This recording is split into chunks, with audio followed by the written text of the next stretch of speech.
Hey there YouTube, Brendan here, Cliffjumper. Thanks for tuning in to the channel. Today we are continuing back on the Corrado project with our efforts to resuscitate the air conditioning system. And as you may recall, when we last left off, we had taken apart the front end of the car. We had replaced the receiver dryer successfully, I think, and we had tested it under vacuum.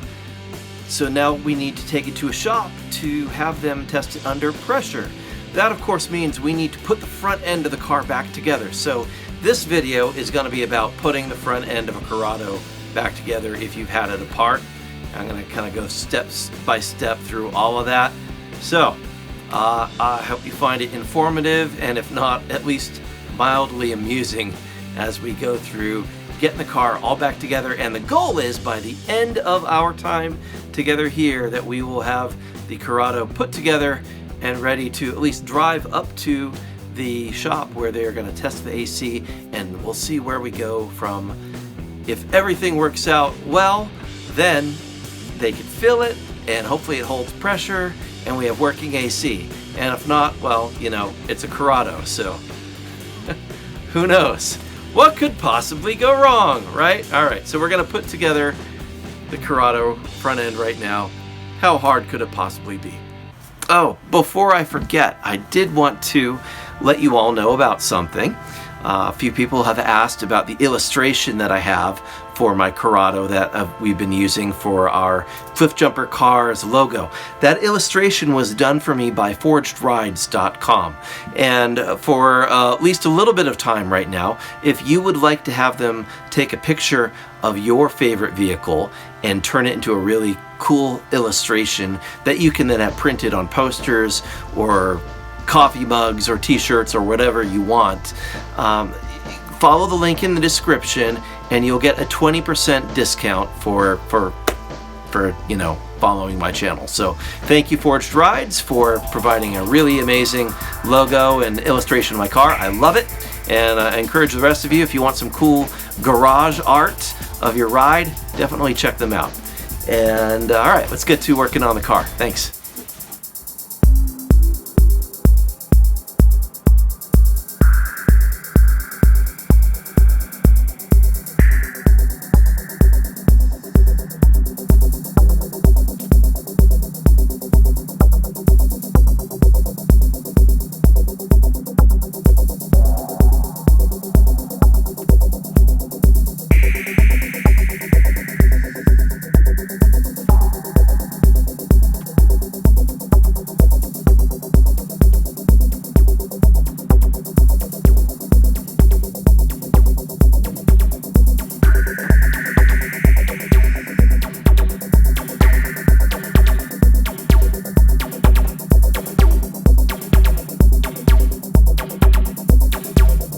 Alright, got the bags of bolts that I need for this part of the job. So we've got parts for the passenger side radiator. We've got parts for the driver's side of the radiator. We've got core support bolts. We've got another driver's side radiator part. So we're ready to start piecing this back together, and here we go.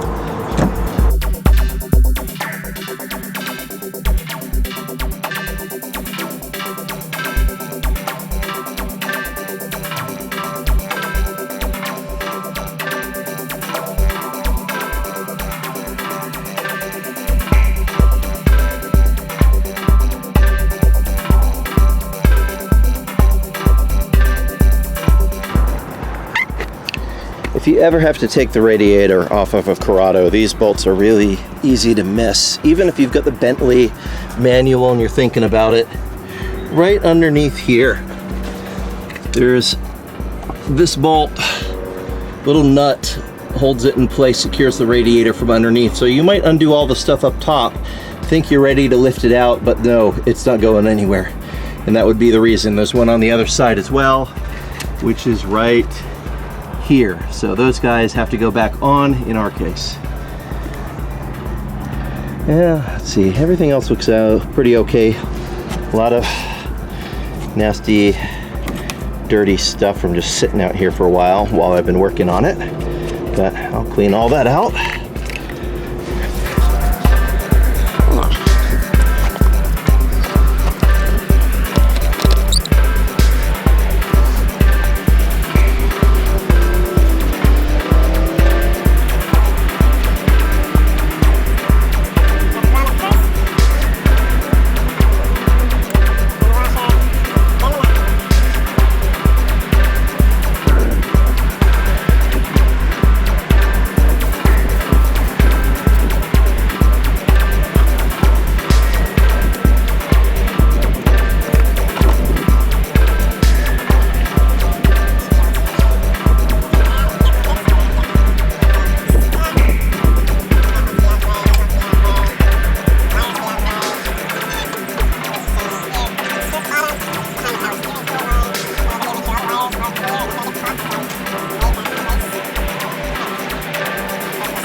do not rush.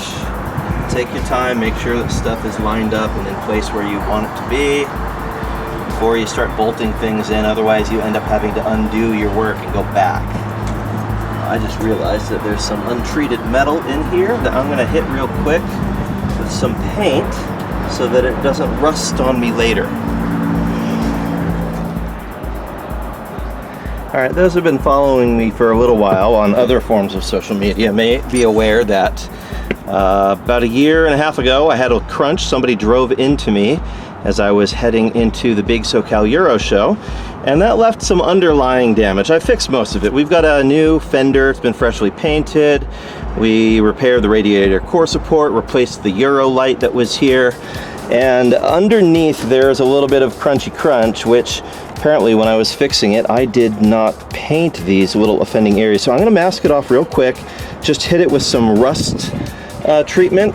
Permatex makes this, it's fantastic.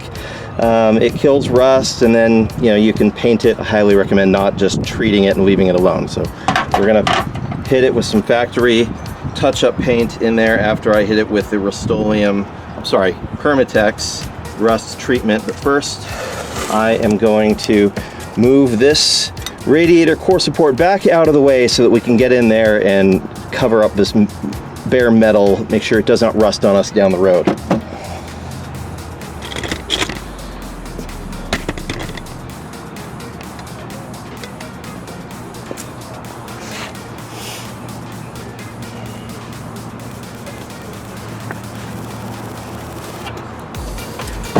And I'm just laying the towel up here so that I don't unnecessarily mess anything up with sharp edges from core support. And I'm going to mask this off, cover it, make sure that we don't get any overspray on our fresh sections of paint.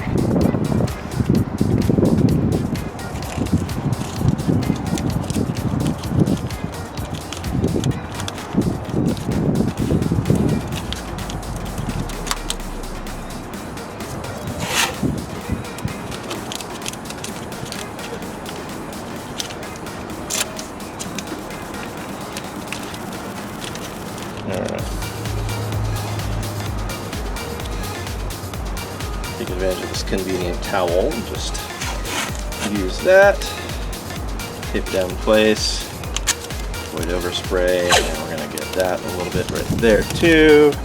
Again, just the top surface stuff that was fairly recently repainted. There's some stuff underneath here though that we do want to hit, so it's not a perfect job, it's just a quick and dirty. First of all, the rust treatment, I don't see any rust, but doesn't mean that it isn't there starting. So just gonna hit it real quick and make sure. Had a few other areas down in here that I do see some surface rust, and I can hit that with some black paint down here. Rust is our enemy, we want to kill it. All right.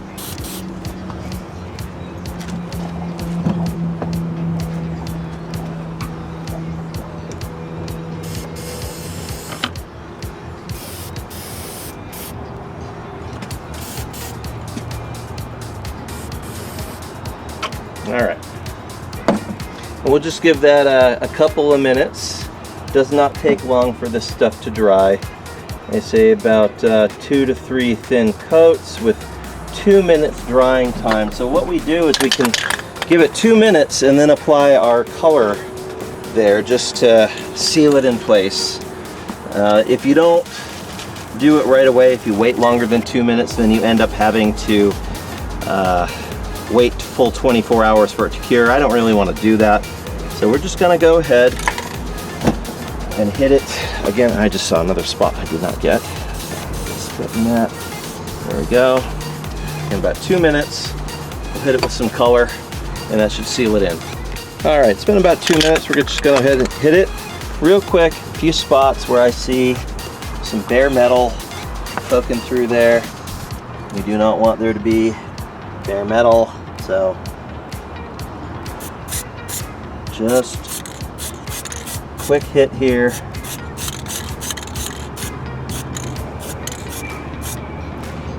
Now this is gonna dull because this is factory paint. It is gonna require clear coat in order to stay shiny. Of course, we're not gonna clear coat underneath any of this. Just sealing it to prevent rust, that's all. Just a real quick hit here. All right, good enough. I'm gonna hit a few areas where there was some black stuff. I'm gonna use grill paint, which is rust resistant. I've already treated for the rust with the rust treatment down here. So some of these other areas, my camera will allow me to zoom around here.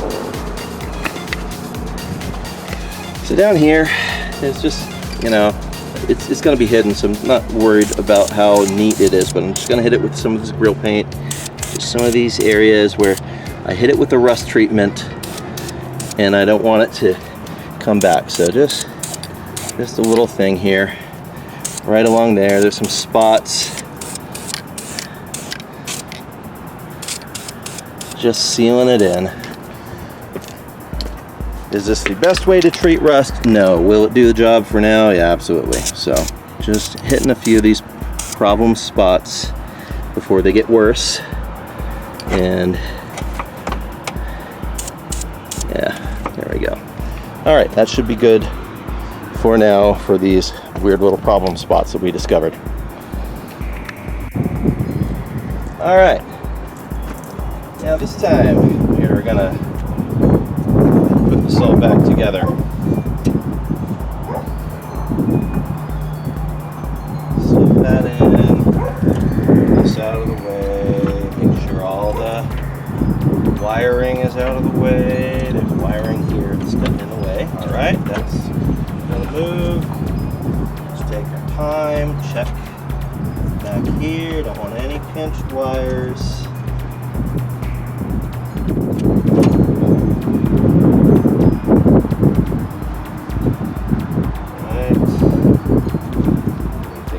Up. And I'm not going to tighten any of this stuff down right away, but I'm just going to put in a few of the core support bolts just to initially keep it in place while I'm starting to get it all back together. So just the top corners, just to get it going.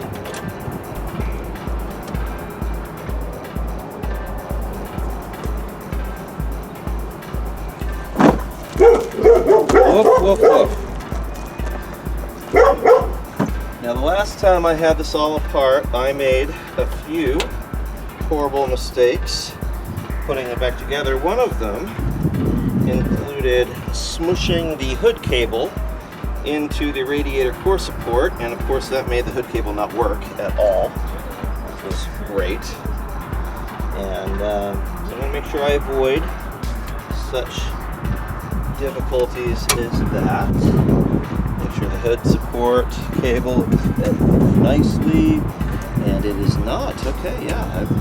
Over here on this end, it has come out of its mount. Glad I checked for that before I started tightening stuff in place, because that could have been challenging. I'm going to make sure that it's run very nicely to its happy place. There we go. This end is coming through here. Now I'm obviously not going to tighten the hood cable just yet. I'm going to film that up close so you can see how to do it, but I am just going to make sure that it is pulled through, fed nicely. It looks like we're in good shape there.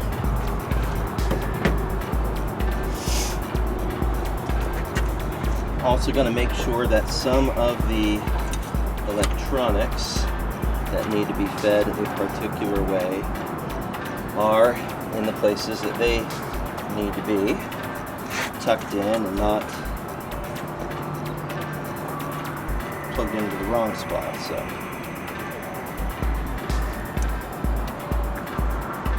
E-code headlight harness plugged in. Stuff tucked out of the way.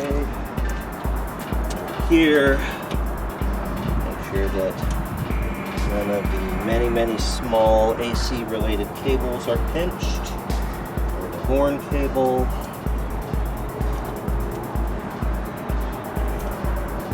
or headlight harness, which does like to run, get in the way of stuff, but I'm just going to make sure it's clear, not hung up on anything.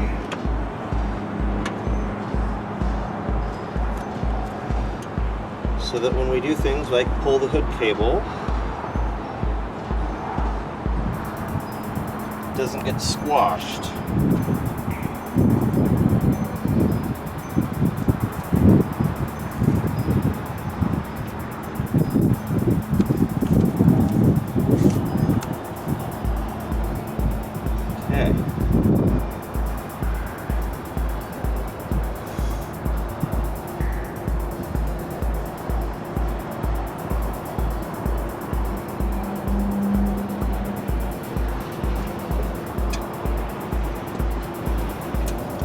Looking here at my horn cables, and I think that these are a prime candidate for some cloth electrical wrap.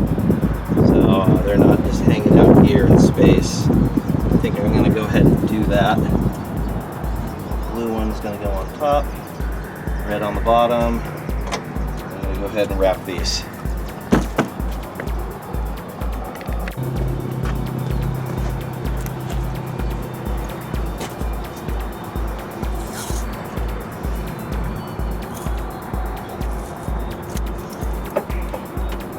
And alright, you know, the more astute of you will probably have noticed, yeah, this is not a factory horn. This is one of those Wolo horns that has its own compressor built into it. So they are nice little air horns. They're pretty loud. They're not crazy expensive. It's about 30 bucks. I think Harbor Freight Tools has a version of it for sale. I can't speak to the quality of the Harbor Freight Tools version, but it's probably the same factory that builds it for Wolo and Fiam, the Italian version, same horn company. So I don't know, you could probably get the cheap Harbor Freight Tools version and do just fine.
And this is my emergency hood release cable. It's just a zip tie I've got tucked back here behind the grill. So in the, I wish it was rare, but in the event that the hood cable release mechanism does not actually work the way it is supposed to, I have a way to get my hood open.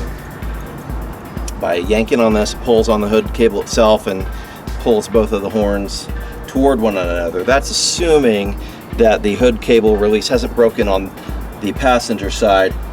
If it has, then I've got to pull the grill off and wedge stuff underneath, and it's a good time to run. I've got a screwdriver about 4 feet long so I can reach it from underneath the car without breaking my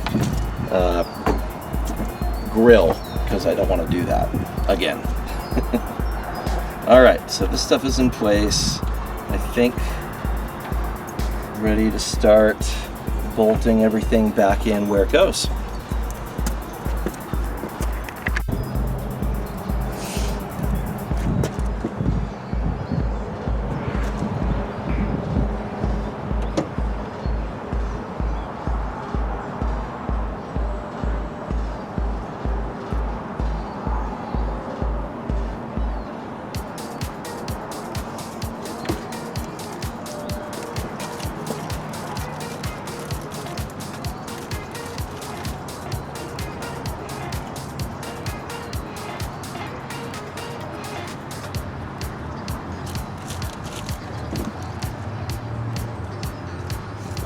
Most steps of assembly, you want to just put stuff in finger tight at first to get it started.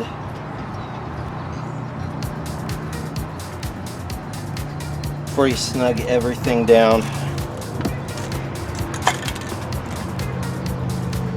I think I'm ready to start putting in the radiator core support bolts, and there are a ton of them. The hardest to get to ones are back inside here, and the easiest way to get to them is with your headlights out. So with headlights out of the way, it's not an impossible chore. With them in the way, it is really, really challenging. So I'm going to kind of sneak around the back side here and get them where they want to be.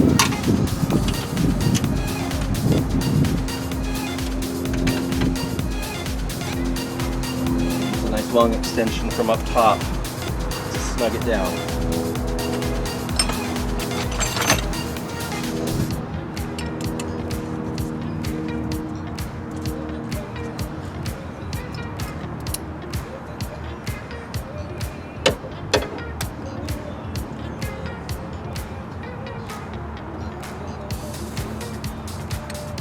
And I just realized that this one in particular, access wants to be right where you have all those fiddly AC wires that I was just talking about. So there's a lot of caution in accessing it so you don't break any very important wires unless you don't want your AC to work. So I'm going to just unplug my trinary switch here for the moment. So I'm going to get this down onto sniggly little bolt.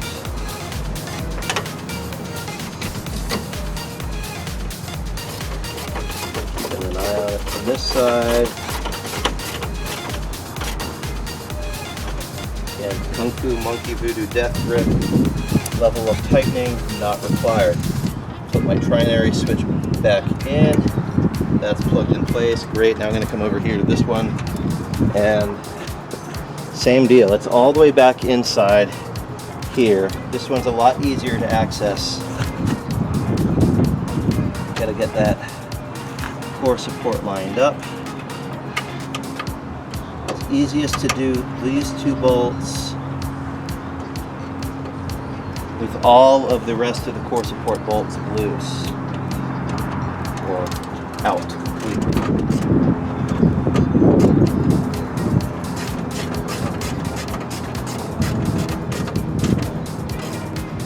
Alright, that one's in place and happy.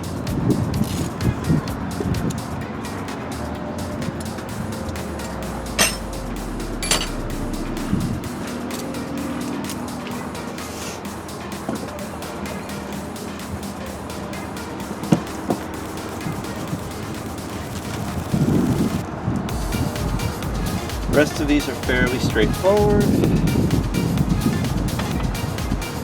Put these ones first down the bottom.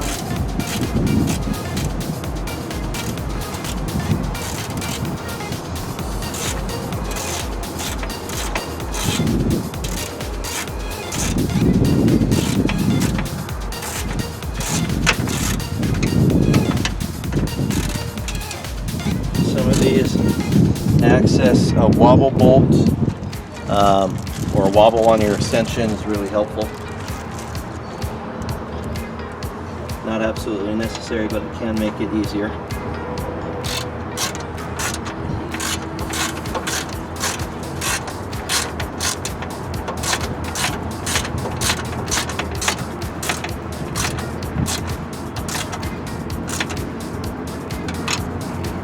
And there are a lot of these bolts that are easy to forget.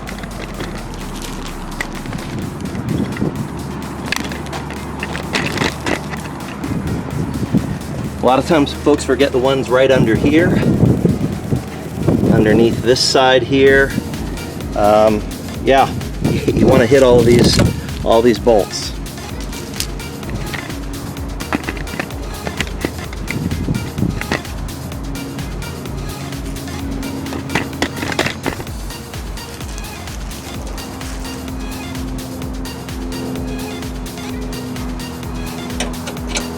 And in my experience, this one that comes from the side is one of the fiddliest ones that likes to give you problems. So I like to start with it first before I try to line up the other ones.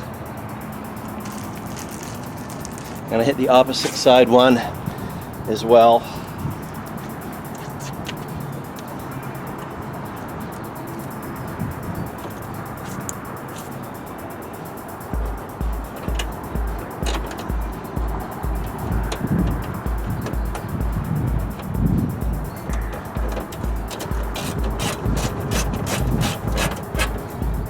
Yeah.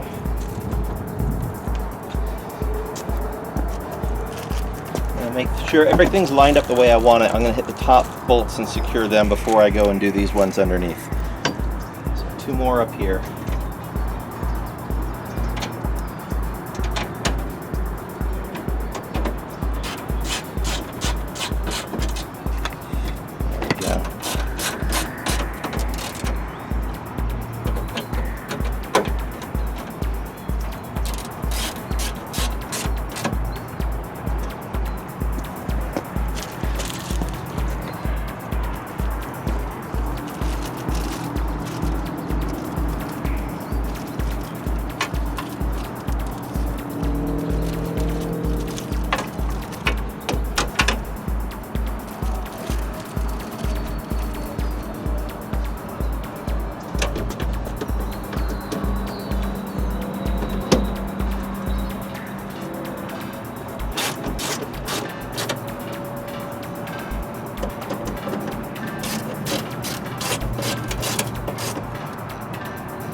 Again, just double checking. Nothing is caught where it shouldn't be. I'll proceed to do the ones underneath.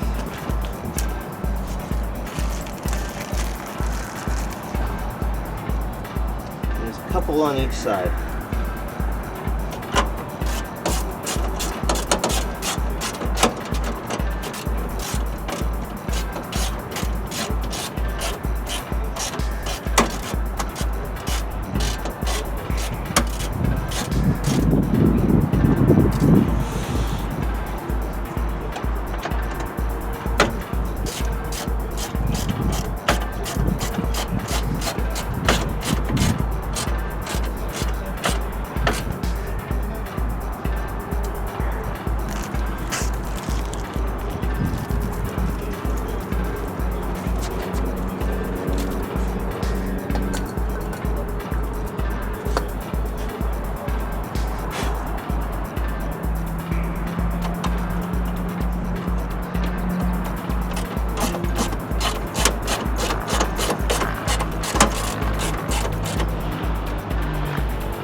be.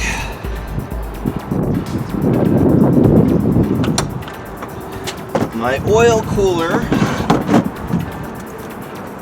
I have simply used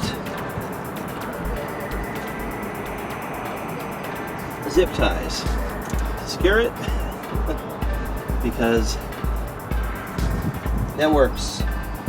So I'm just gonna run the zip tie up through where it needs to be to achieve what I need it to do.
Really doing here is making sure it's not rubbing on other things. It is going to vibrate a bit.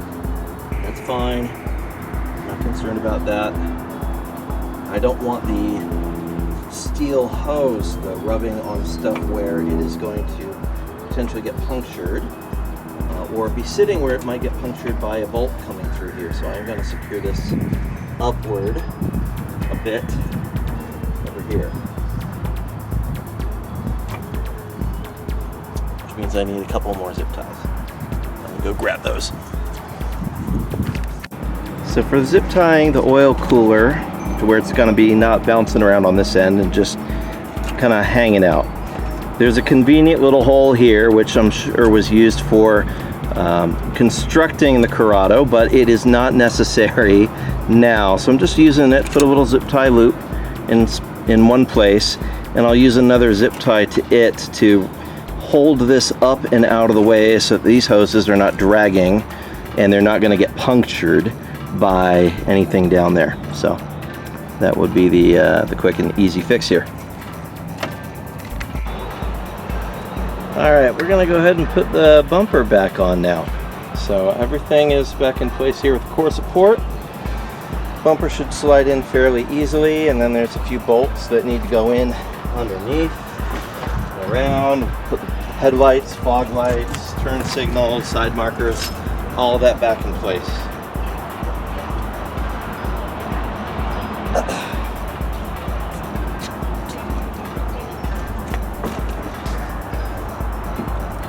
The trickiest part about this is getting the side channels locked in here. So those have particular little slots they have to go into in the bumper. You gotta make sure both sides are lined up as you're doing this. As long as they're lined up, then this becomes fairly easy.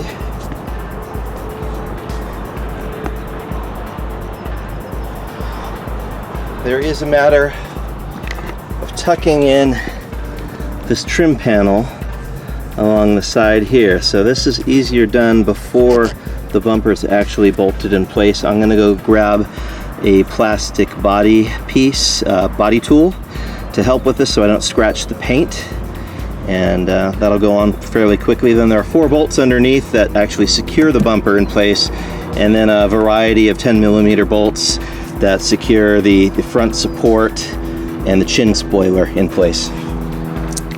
Alright, so this little tool here, very cheap, comes in a set at Harbor Freight Tools or whatever. It's very inexpensive plastic thing, but super helpful for bizarre stuff like getting these trim pieces back in place, which I don't have the bumper far enough back to actually go in there, but I'm gonna do that, get this all lined up. But this just sort of wedges it around, and you can slide it down and pops things in place so you don't mess up your paint or any of the plastic parts there.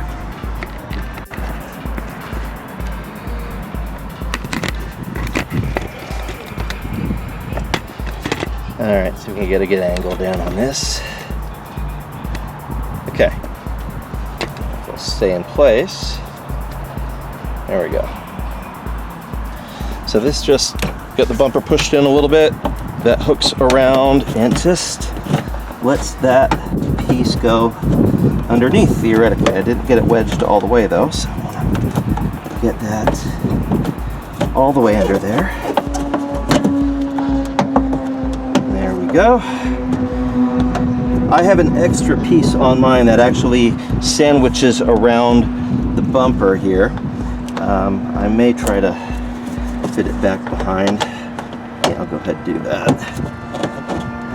Don't know if it's gonna completely cooperate with me because I've added an extra vent behind my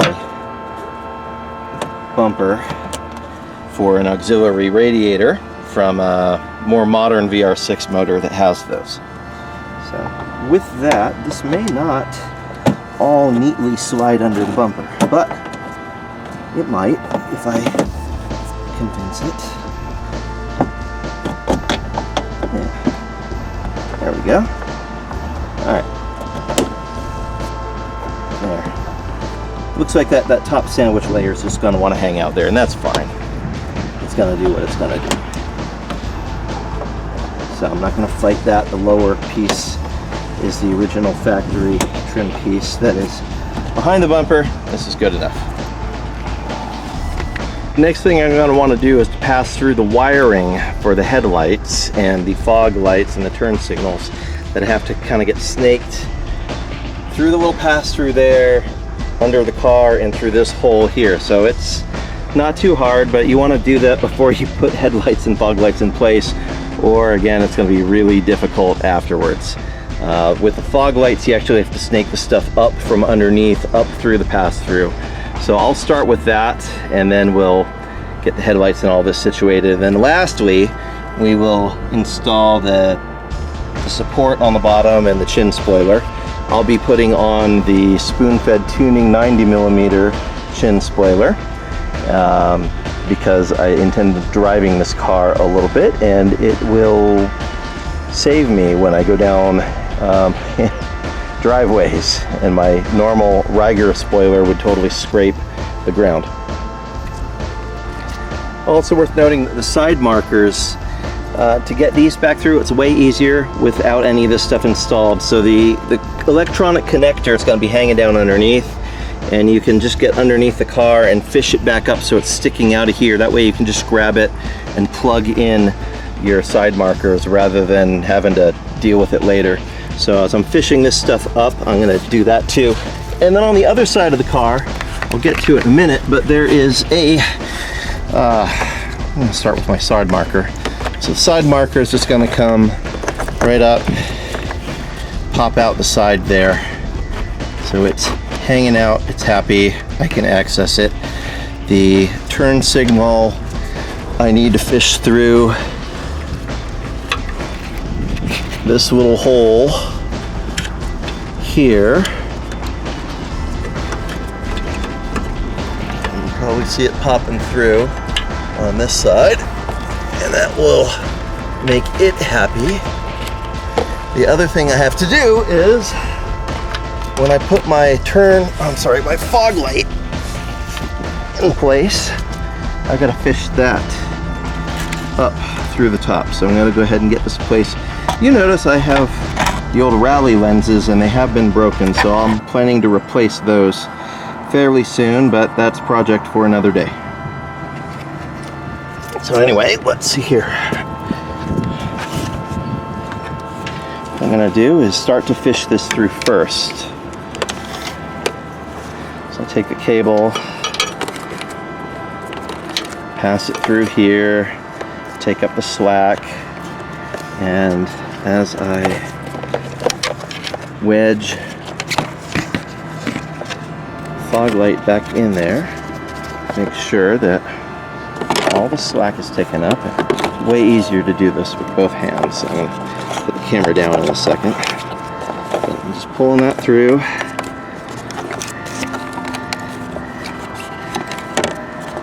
Make sure that this is out here. This is not going to get pinched and wedged here either. There. All that mounts in place.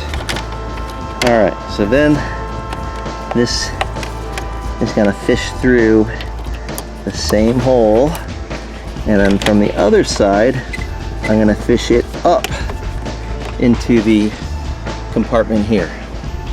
So again, easier to do from underneath rather than trying to awkwardly get my hand through here, but there's stuff in the way, so I'm going to have to dive underneath there and do it.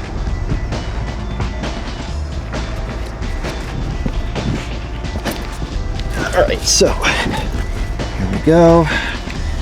You can see that pass through up there.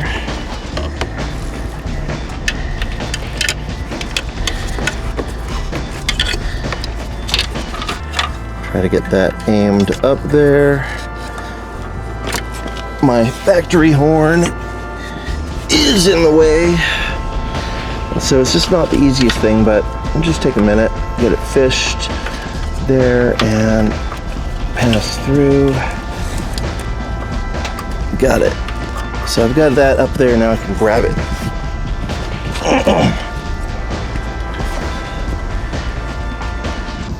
Pull it on through. Now I've got that. Now that it's fished through, I can connect it to the actual connector it goes to. I'm going to go ahead and mount the cable so that there's less stress on the wire itself and it doesn't break later. And it just snugs right into here. You can see I've done some repair on this already, and it's falling apart, so I'm going to need both my hands for this. Alright, cables are connected, plugged in where they need to be. Got my E-code wiring connector right here ready to go, so that's waiting for me to go get my headlight and connect that. Down here I still need to insert the screws and secure this and reinstall the turn signal. Same thing on the other side, so I'm going to go take care of all that. Be back in a few minutes. Okay, we're making good headway on reassembling the VR6 Corrado after hardware. I'm just going to take a moment to say this. For those of you who have the Came grill spoiler, there are at least a couple of different ways of attaching it. Now, first of all, there is an original equipment clip that would hold it in place. I've only ever seen one person who actually had that clip, and that was Carly. She's at Brodette8 on Instagram. You can follow her. She's got an amazing VR6 Corrado herself, but she's the only person I've ever seen that had the clip that actually installed right here and held the Came grill spoiler in place in these particular spots. Everybody else I've seen has either had some sort of double-sided 3M tape running along underneath this top lip, or they've done as I've done and drilled very small pilot holes, and it is secured in place very gently with a few different flat screws. So that's the method I've used. Use a solution that works for you. The double-sided tape is pretty good, but it does raise up the spoiler just high enough that it interferes with your hood. So that involves some trimming and some adjusting, and I don't feel like dealing with that. So mine's snugged down so it does not interfere. Well, we got her all put back together, and I will have to report back on a different day after we take it to get the AC system properly filled by a professional. Hopefully everything is working and we have fully functioning AC for the first time in a long time in this car. So report back, like and subscribe. I hope you enjoyed it.